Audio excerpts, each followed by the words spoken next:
Welcome student, আমরা energy নিয়ে class করছি। হ্যাঁ, এনার্জি নিয়ে ক্লাস করছি, কারণ ক্লাস করছি মানে কাজ করছি, তার জন্য আমাদের এনার্জি দরকার হয়। তো আগের ক্লাসে আমরা এনার্জি সম্পর্কে জেনেছি এবং মেকানিক্যাল এনার্জির যে দুটো পার্ট, অর্থাৎ গতিশক্তি এবং স্থিতিশক্তি, সেই গতিশক্তি নিয়ে আলোচনা আগের ক্লাসে হয়ে গেছে। আজকের আলোচনা হবে স্থিতিশক্তি বা পোটেনশিয়াল এনার্জি নিয়ে আলোচনা হবে। আজকে হবে স্থিতিশক্তি বা পোটেনশিয়াল এনার্জি। স্থিতিশক্তি বা পোটেনশিয়াল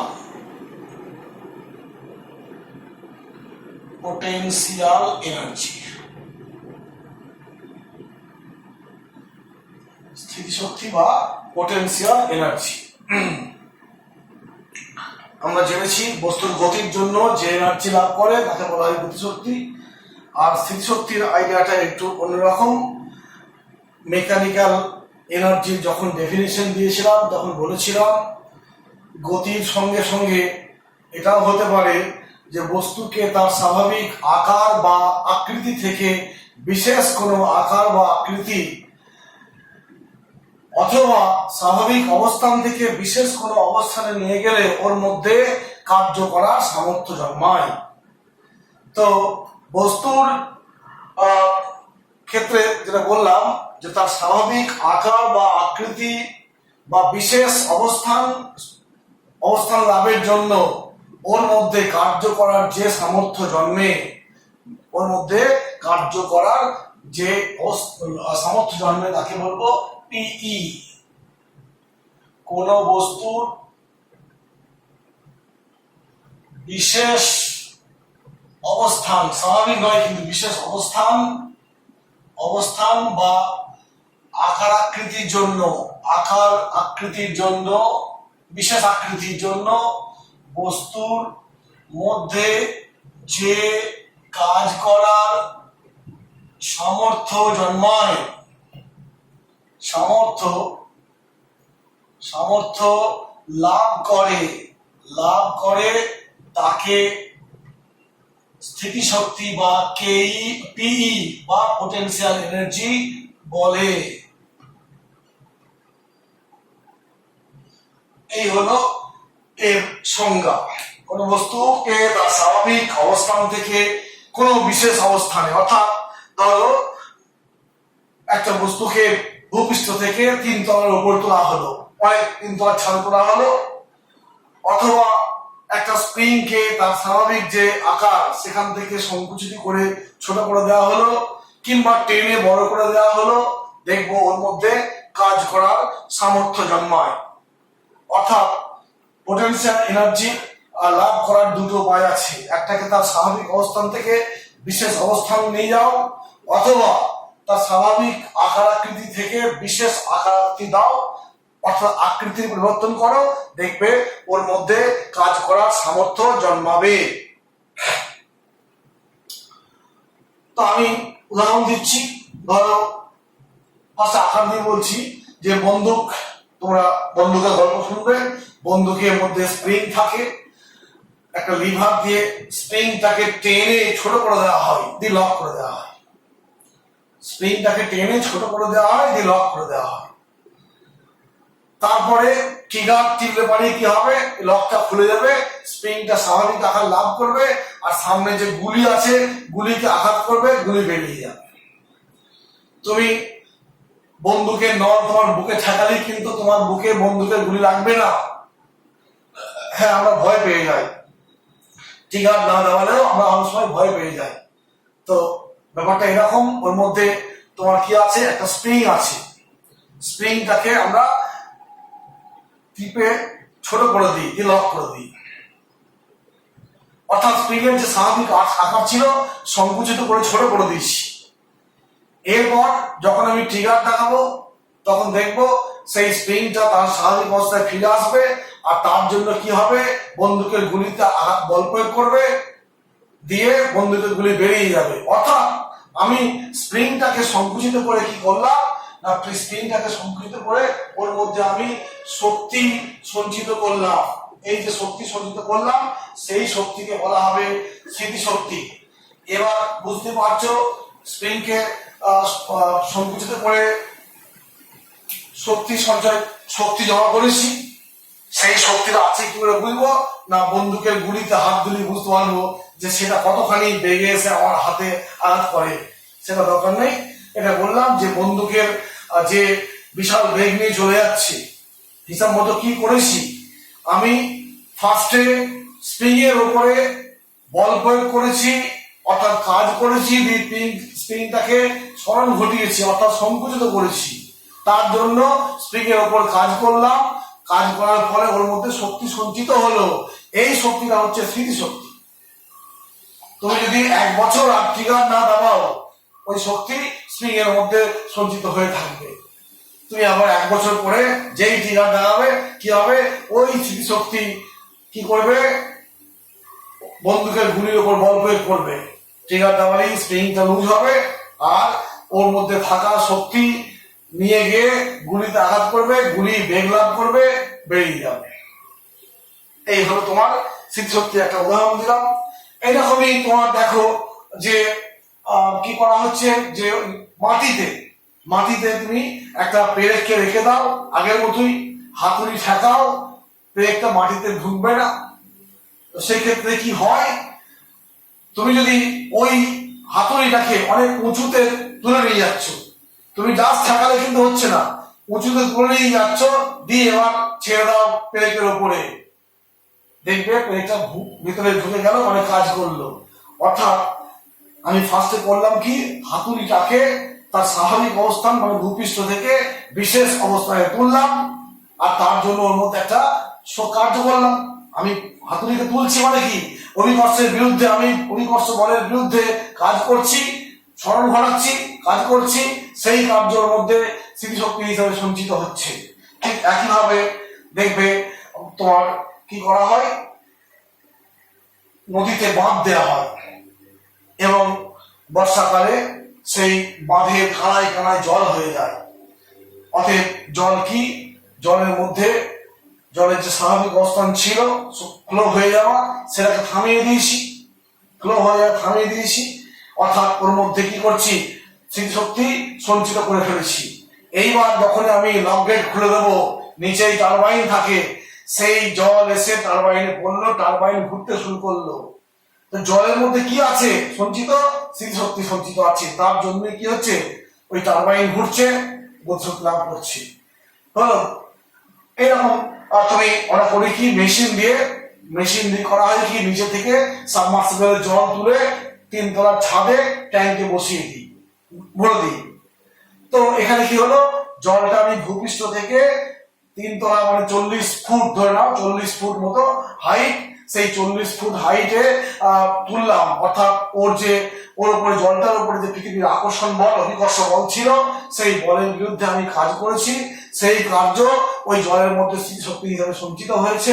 দিয়ে কি বলবো, তারপরে আমরা যখনই সেই জলকে বিভিন্ন কাজে ব্যবহার করি, নিচে ট্যাপ খুলে দিই, সেখান থেকে জল গতিবেগ সহ চলে আসে। এই গতিবেগ পাচ্ছে কোত্থেকে, গতিবেগ পাচ্ছে মানে ওর মধ্যে গতিশক্তির সঞ্চার হচ্ছে, আসছে কোত্থেকে, ওই যে ট্যাঙ্কের জলে তোলার সময় ওর মধ্যে যে শক্তি সঞ্চয় করেছিলাম, সেই শক্তি এখানে ওই ট্যাপ থেকে গতিবেগের সঙ্গে বেরিয়ে আসছে জলের মধ্য দিয়ে। হলো এই হলো বিভিন্ন ভাবে আমরা স্মৃতিশক্তি কে ব্যাখ্যা করলাম, উদাহরণ দিলাম। এখন আমরা স্মৃতিশক্তিরও ক্যালকুলেশন করতে হবে। আমরা জেনারেলি স্মৃতিশক্তির যে সমস্ত পরিচিত যে রূপগুলো আছে, ম্যাথমেটিক্যাল এক্সপ্রেশন গুলো আছে, আমরা সেই রকমই দু একটা করে আমরা এই জিনিসটাকে বোঝার চেষ্টা করব। ফার্স্ট আমরা বলবো অভিকর্ষীয় স্মৃতিশক্তি, অর্থাৎ অভিকর্ষের বিরুদ্ধে কার্য করে বস্তুতে আমি স্মৃতিশক্তি সঞ্চয় করছি। অভিকর্ষের বিরুদ্ধে কার্য করে বস্তুতে আমি স্মৃতিশক্তি সঞ্চয় করছি, তাকে বলবো অভিকর্ষী ও স্মৃতিশক্তি বা gravitational potential energy. Potential energy calculation, potential energy calculation. এখানে আমরা লিখছি আন্ডার গ্র্যাভিটি, গ্র্যাভিটির মধ্যে গ্র্যাভিটি অর্থাৎ অভিকর্ষীয় ক্ষেত্রে ঘটনাটা ঘটাচ্ছি। তুমি দেখবে একটা বস্তু ভূপৃষ্ঠে আছে, এটা ভূপৃষ্ঠ, সেই বস্তুটাকে আমি ভূপৃষ্ঠ থেকে একটা নির্দিষ্ট উচ্চতায় তুললাম। এম ভরের বস্তু ছিল, বস্তুটার ভর কত এম, বস্তুর ভর হচ্ছে বস্তুর এম ভরের বস্তু, বস্তুর ভর এম, বস্তুর হচ্ছে এম ভরের বস্তুকে এম ভরের বস্তুকে ভূপৃষ্ঠ থেকে এইচ উচ্চতায় তোলা হলো।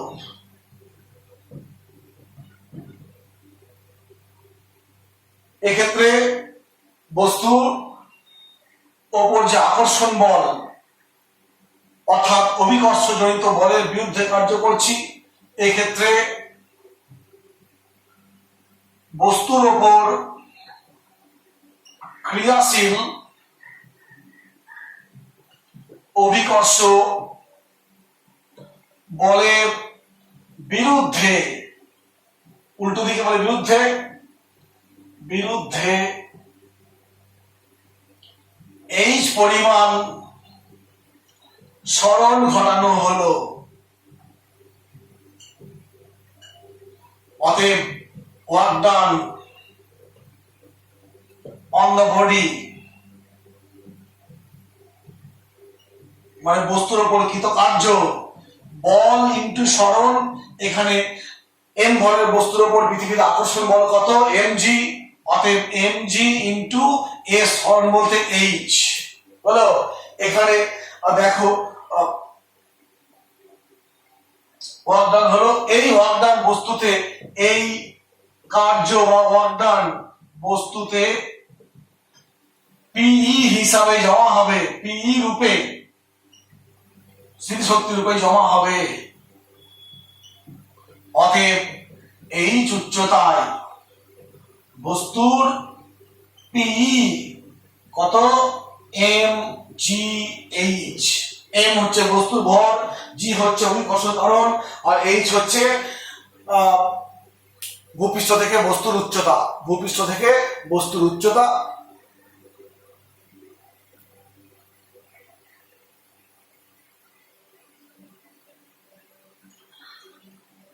এই হলো অভিকর্ষীয় স্থিতিশক্তির রাশিমালা mgh। অভিকর্ষীয় স্থিতির রাশিমালা হচ্ছে বস্তুর ভর ইন্টু এইচ ইন্টু কি বলবো উচ্চতা। এখানে আমরা উচ্চতাটা নিয়েছি ভূপৃষ্ঠ থেকে, অতএব ভূপৃষ্ঠকে আমরা একটা নির্দেশ স্থল ভেবেছি, সেখান থেকে আমি উচ্চতাটা নিয়েছি।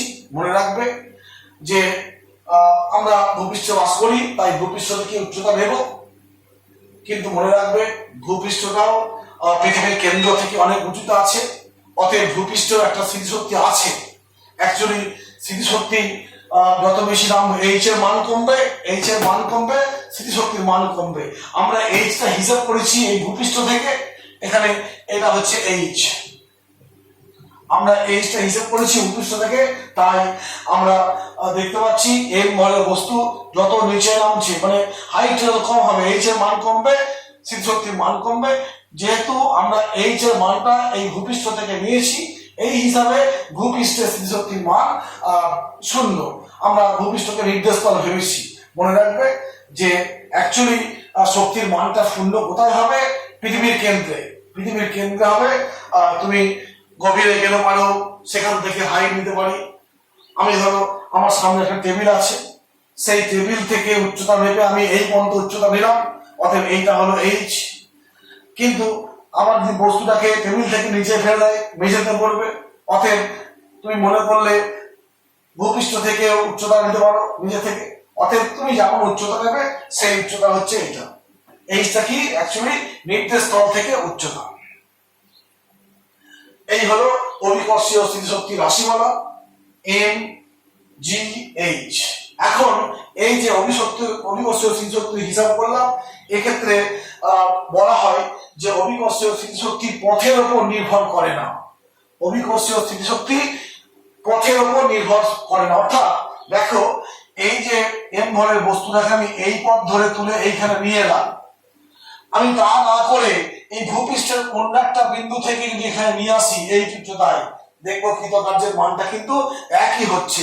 অর্থাৎ আমি কোন পথে নিয়ে আসছি ওই উচ্চতায় সেটা কিন্তু নির্ভর করে না, সেই পথটার উপরে স্থিতিশক্তির রাশিমালা নির্ণয় করে না।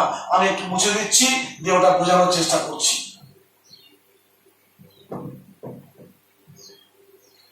অভিকর্ষীয় স্থিতিশক্তি কি বললাম, পথের উপর নির্ভর করে না। গ্রাভিটেশনাল পি পথের ওপর নির্ভর করে না।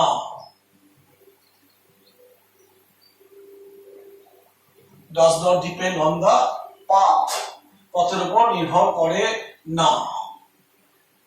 হলো, এটা করছি, দেখো আগে ছবিটা লক্ষ্য করো, এটা ভূপৃষ্ঠ, তুমি এই উচ্চতায় তুললে এইখানে, এটা ধরো ও বিন্দু, এটা বি বিন্দু, ও থেকে বিতে গেলে উচ্চতা কত, এইচ। অতএব এম ভরের বস্তুকে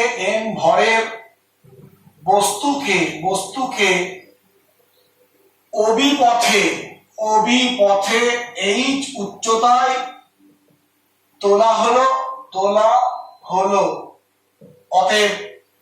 অতএব বিতে বস্তুর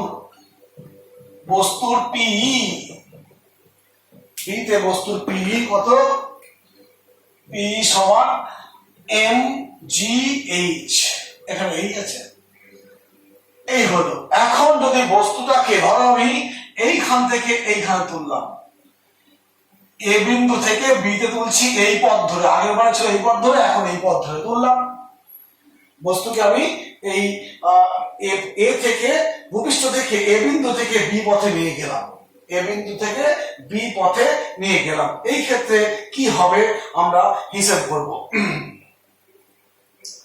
তো মনে রাখবে, বস্তুর এম যেহেতু ভর, অতএব ওজনটা হবে mg। ধরে নিচ্ছি বস্তুটা কোন এক সময় ধরো এইখানে আছে, এম ভরের বস্তু, তাহলে ওজন কত হবে, mg। আমি ধরে নিচ্ছি এই কোণটা থিটা কোণ।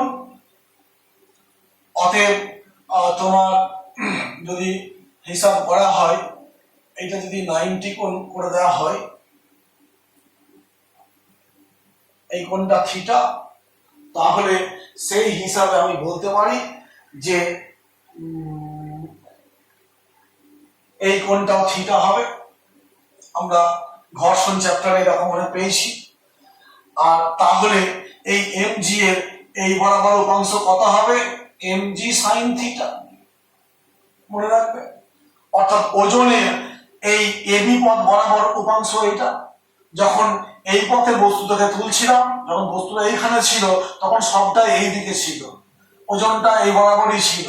যখন আমি এই পথ ধরে চলছি, এই পথ বরাবর বস্তুর ওজন কত, mg। বস্তুর ওজন mg এর এবি বরাবর উপাংশ হচ্ছে mg sin থিটা। অতএব mg sin থিটা বলের বিরুদ্ধে এবি পরিমাণ সরণ ঘটাতে কার্য সমান mg sin theta into AB. mg লিখলাম, এবি লিখলাম, sin থিটা লিখলাম, ঘুরিয়ে নিলাম একটু।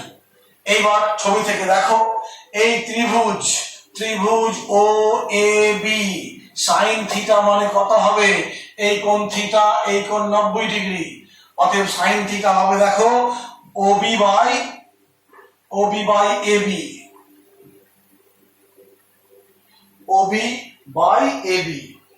অতএব ওবিটা কত হবে, ওবিটা হবে AB A B sine theta, ওবিটা হবে এ বি সাইন থিটা। অতএব এই সেন্সে দেখো আমি এই এ বি সাইন থিটার বদলে আমি লিখতে পারি ওবি।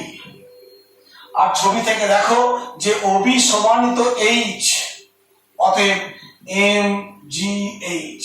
চলে এলো, এই পথেই যাও আর এই পথেই যাও, অতএব পি ওই পথেও গেলে পরে পি কত হবে এম জি এইচ। অতএব দেখতে পেলাম একটা বস্তুকে ভূপৃষ্ঠ থেকে কোন একটা নির্দিষ্ট উচ্চতায় তুললে ওর মধ্যে যে স্মৃতিশক্তি লাভ করে সেই স্মৃতিশক্তির পরিমাণটা বস্তুটার কি বলবো পথে, বস্তুটা যে পথে গেছে সেই পথটার উপর নির্ভর করে না। তুমি যে পথেই যাও, যদি দুটো স্থানের মধ্যে লম্ব দূরত্ব একই থাকে তাহলে কিন্তু তুমি যে পথেই যাও দেখবে স্মৃতিশক্তির রাশিমালা কোনো পরিবর্তন ঘটবে না। অর্থাৎ অভিকর্ষীয় স্মৃতিশক্তি, অর্থাৎ কি বলবো অভিকর্ষীয় স্মৃতিশক্তি পথের উপর নির্ভর করে না।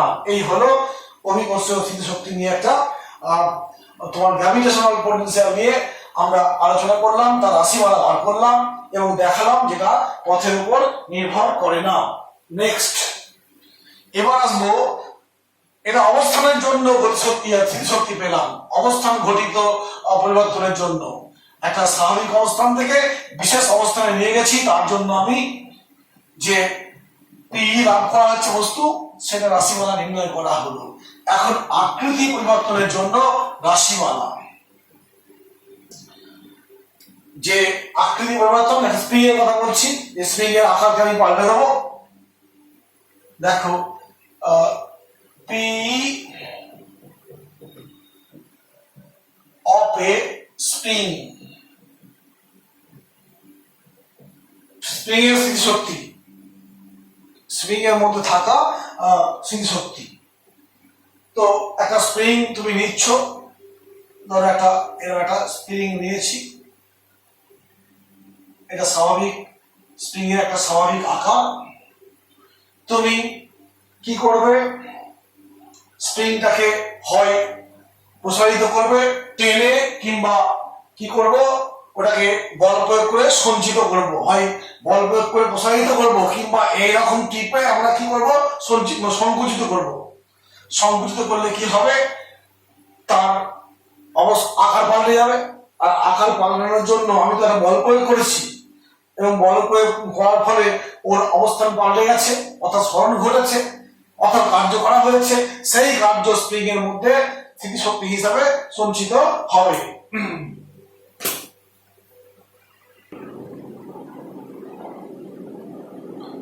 Potential energy of A spring. তো আমি এই স্প্রিংটার উপরে এই পথে বল প্রয়োগ করব। এই বল প্রয়োগ করে স্প্রিংটা কি করবে, ওর আকার ছোট করবে, সংকুচিত করবে। আমরা স্থিতিস্থাপকতা পড়েছি বা না পড়লে পড়বো, ওখানে দেখবো যে একটা স্প্রিংকে যখন বল প্রয়োগ করে সংকুচিত করা হয় ওর ভিতরে একটা প্রতিক্রিয়া বলের সৃষ্টি হয়।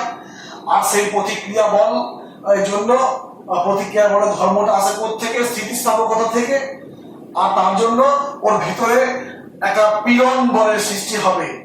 এই বলটাকে বলবো, যে বলটা অ্যাপ্লাই করছি সেই বলটাকে বলবো ডিফর্মিং ফোর্স, ডিফর্মিং ফোর্স।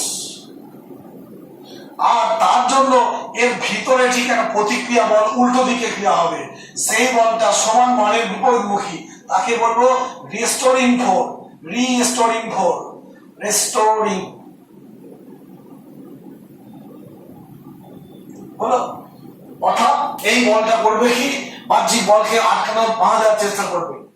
আর মনে রাখবে যে আমরা যখন স্মৃতিশক্তির হিসাব করছিলাম গ্র্যাভিটির ক্ষেত্রে, একটু মনে করে দেখো গ্র্যাভিটিতে আমরা যখন তুলছিলাম এক্ষেত্রে বলের মানটা কিন্তু নির্দিষ্ট ছিল, কত না এমজি। বলের মানটা ছিল নির্দিষ্ট এমজি। কিরকম, আমি এম বলের বস্তুকে পৃথিবী এমজি বলে টানে, অতএব বস্তু এখানেই থাকুক এখানেই থাকুক এখানে থাকুক, প্রত্যেক ক্ষেত্রেই বলের মানটা নির্দিষ্ট স্থির মানের বল। অতএব এমজি বলকে তুমি এইখান থেকে 1 সেমি তুলতে যে কার্য হয়, এইখান থেকে আবার 1 সেমি তুলতে একই কার্য হয়, এইখান থেকে 1 সেমি তুলতে একই কার্য হবে। অর্থাৎ এখানে বলের মানটা ধ্রুবক। কিন্তু এই স্প্রিং এর ক্ষেত্রে দেখবো আমরা যে একটা স্প্রিং নেবে, ধরো এটা স্প্রিং নিচ্ছি, এই স্প্রিংটাকে আমি যখন ছোট করতে শুরু করব, প্রথম দিকে অল্প বল প্রয়োগ করবো, দেখবে সংকুচিত হচ্ছে।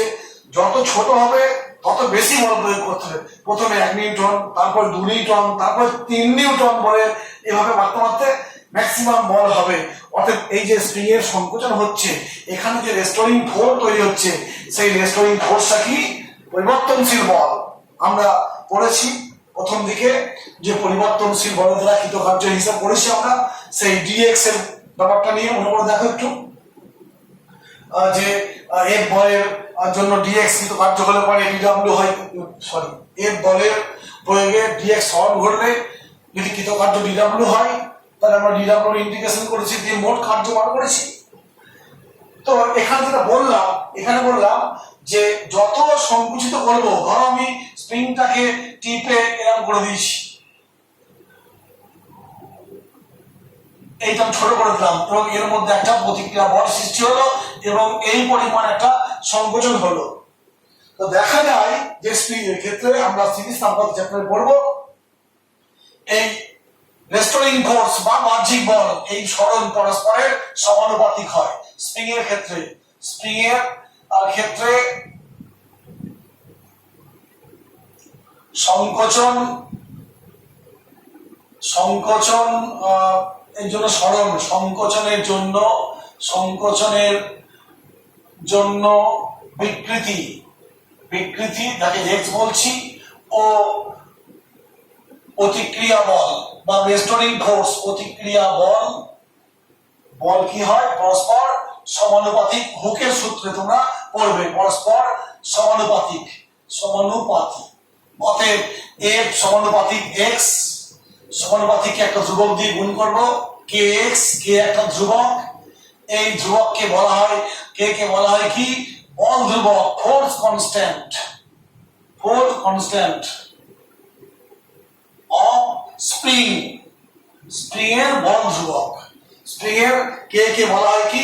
স্প্রিং এর বল ধ্রুবক। তোমরা এটা নিশ্চয়ই ওখানেও পড়বে একবার। অতএব দেখো এক্স বাড়ছে, কি বাড়বে? বল বাড়বে, প্রতিক্রিয়া বল বাড়বে। অতএব প্রতিক্রিয়া বল বাড়ছে মানে কি? তোমাকে আরো বেশি সরণ ঘটাতে, আরো বেশি বল প্রয়োগ করতে হবে। যত বেশি বৃদ্ধি হবে মানে সংকোচন ঘটবে, তত বেশি বল প্রয়োগ করতে হবে। এবং এইখান থেকে এই বলটা দেখো পরিবর্তনশীল বল, এখানে এক্স এর মান বাড়বে বা কমবে, এফ এর মান বাড়বে বা কমবে, এবং এখান থেকে একটা টার্ম আসবে, এই এটাকে বলছি স্প্রিং এর বল ধ্রুবক। এবং এর একক কত? কে এর একক কি হয়? ডাইন, সেমি, আর কি হয়? Newton metre. ডাইন, সেমি এবং ডাইন পার সেমি, নিউটন পার মিটার। মনে রাখবে মাত্রা কি হবে? মাত্রা হচ্ছে এম টি মাইনাস 2। কেন? বলের মাত্রা থেকে দৈর্ঘ্যের মাত্রা ভাগ করছি, এমটা কেটে যাচ্ছে। অতএব এগুলো সব আমরা জানি। স্প্রিং এর বল ধ্রুবক যখন পড়েছি, স্প্রিং নিয়ে স্থিতিস্থাপকতা চ্যাপ্টার যখন পড়েছি, আমরা এগুলো পেয়ে গেছি। তো এই যে বল আসছে, এই বলের বিরুদ্ধে আমাকে কার্য করতে হবে। অতএব এই হলো, অতএব এর বলের বিরুদ্ধে,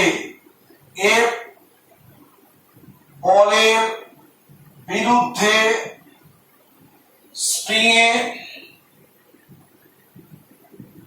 এক্স পরিমাণ, ডিএক্স পরিমাণ সংকোচন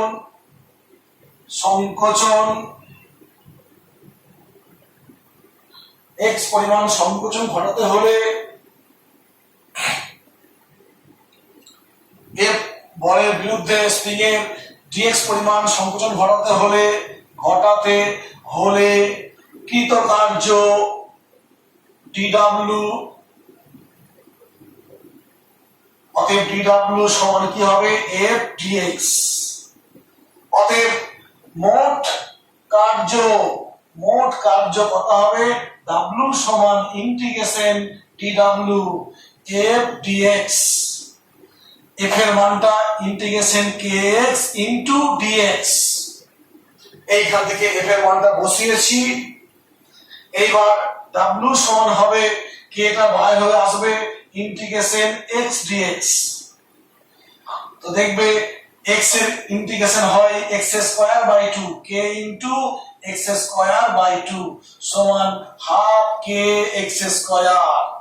এই কার্য স্থিতিশক্তি হিসাবে স্প্রিং এ সঞ্চিত হবে। এই কার্য স্প্রিং এর মধ্যে পি হিসাবে রূপে জমা হবে। অতএব পি সমান কি হবে হাফ কে এক্স স্কয়ার। দেখো একটা মিল পাচ্ছ, একটু আগে গতিশক্তিতে পেয়েছিলে হাফ এম ভি স্কয়ার। এখানে কে একটা ধ্রুবক, গতিশক্তির সময় এম একটা ধ্রুবক ছিল, ওখানে বেগের স্কয়ার হলো, আর এখানে কার স্কয়ার, ওই সরণটা স্কয়ার। অর্থাৎ শক্তি রাশিমালায় দেখবে বারবার ফিরে ফিরে আসবে যে এইরকম একটা হাফ ধ্রুবক আর একটা রাশির স্কয়ার হলো হাফ ধ্রুবক রাশি স্কয়ার। যেমন ওখানে বললাম গতিশক্তি হাফ এম ভি স্কয়ার, এই স্থিতিশক্তি হাফ কে স্কয়ার, ওখানে এমটা ধ্রুবক এখানে কেটা ধ্রুবক। এরকমই যখন তড়িৎ শক্তি পড়বো তখন দেখবে হাফ ইন্টু ধ্রুবক ইন্টু ই স্কয়ার, ই মানে হচ্ছে ইলেকট্রিক ফিল্ড। তেমন এই চুম্বক ক্ষেত্রে দেখবো হাফ ইন্টু ধ্রুবক ইন্টু বি স্কয়ার, অর্থাৎ চুম্বক বি হচ্ছে চুম্বক ক্ষেত্র, অর্থাৎ চুম্বক শক্তি। যখন চুম্বক শক্তি নিয়ে ভাববো তখন দেখবো হাফ তোমার ধ্রুবক ইন্টু বি স্কয়ার আসছে। তড়িৎ শক্তিতে হবে হাফ ধ্রুবক ইন্টু ই স্কয়ার, স্থিতিশক্তিতে হলো হাফ ধ্রুবক ইন্টু কে এক্স স্কয়ার, গতিশক্তিতে পেয়েছে হাফ এম ভি স্কয়ার। এইভাবে বিভিন্ন তোমার রূপে শক্তির রাশিমালাগুলো আমি পেয়ে যাব। এই স্থিতিশক্তি গতিশক্তি আমরা পড়লাম মোটামুটি ভাবে। এর পরের দিন আমরা কি পড়বো, ওই শক্তির সংরক্ষণ নিয়ে আলোচনা করব। এইখানে তোমার বইয়ে দেখবে এইটাকে আরেকটু ভাবে বলা আছে, আমি দেখি সময়টা কতখানি হয়েছে, তারপরে আমি সেটুকু বলে শেষ করব। সময় 32 মিনিট, ঠিক আছে, বলার চেষ্টা করছি যে এই যে হাফ স্প্রিং এর গতিশক্তি হাফ কে এক্স স্কয়ার এলো, এটাকে আমি লেখচিত্রের মাধ্যমেও আমরা করতে পারি। একটু দেখে নাও, দিয়ে শেষ করবো আজকের মতো। লেখচিত্রের সাহায্যে আমরা করেছি দু একটা ক্লাস আগে, দেখবে এই বরাবর সরণ, এই বরাবর বল, এটাকে বল সরণ লেখচিত্র বলা হয়, বল সরণ লেখচিত্র। এবং আমি দেখলাম স্প্রিং এর ক্ষেত্রে কি, স্প্রিং এর ক্ষেত্রে হচ্ছে এফ সমানুপাতিক এক্স বা এফ সমান কে এক্স। বলতো এটা ওয়াই সমান এম এক্স এর মতো দেখতে, ওয়াই সমান এম এক্স এর মানে ইকুয়েশনটা কেমন হয়, মূলবিন্দুগামী সরলরেখা। অতএব এইটার ইকুয়েশনটা কেমন হবে, মূলবিন্দুগামী সরলরেখা। অতএব এইটা হচ্ছে লেখচিত্র, বল সরণ লেখচিত্র কোনটা, এই ও এটা লেখচিত্র। আমি কি করব না, আমাদের জানা আছে বল সরণ লেখচিত্রের ক্ষেত্রফল কি প্রকাশ করে, কৃতকার্য। আর কৃতকার্য মানে স্টোর অফ ওয়ার্ক মানে এনার্জি, কার্য স্টোর হলে মানে হবে কি এনার্জি হবে, অর্থাৎ আমি পোটেনশিয়াল এনার্জি পাবো। তার জন্য কি করব, আমি এই বিন্দু থেকে একটা লম্ব টানলাম, তাহলে দেখো একটা ক্ষেত্র পেয়ে গেলাম। হলো এই ক্ষেত্রটার যে ক্ষেত্রফল হবে ত্রিভুজ, এখানে সেটাই হবে স্প্রিং এর পোটেনশিয়াল এনার্জি, স্প্রিং এর পি সমান হবে ত্রিভুজ ও এ বি এর ক্ষেত্রফল। বলতো ক্ষেত্রফলটা কত, হাফ ভূমি ইনটু উচ্চতা, উচ্চতা কত এ বি, উচ্চতা হচ্ছে এ বি। তো হাফ লিখলাম, এটা হচ্ছে ভূমি মানে এক্স, এই বরাবর F, half into x, F মানে কে এক্স, অর্থাৎ কি দাঁড়ালো হাফ কে এক্স স্কয়ার। দেখো গ্রাফ থেকেও এই জিনিসটা চলে এলো। অতএব স্প্রিং এর ক্ষেত্রে পেয়ে গেলাম, এবং এগুলো জেনারেল রূপ, ওই এমজিএইচ বা হাফ কে এক্স স্কয়ার, এগুলো হচ্ছে পোটেনশিয়াল এনার্জির সাধারণ ইকুয়েশন বা মানে গাণিতিক যে সমীকরণ। তোমরা মোটামুটি ভাবে এই দুই প্রকারেই সমস্ত পোটেনশিয়াল এনার্জিকে আমরা প্রকাশ করতে পারবো। এমজিএইচটা ছিল অভিকর্ষীয় স্থিতিশক্তি রাশিমালা, আর এখানে হাফ কে এক্সটা বললাম যে অবস্থান আকৃতিজনিত যে স্থিতিশক্তি তার রাশিমালা।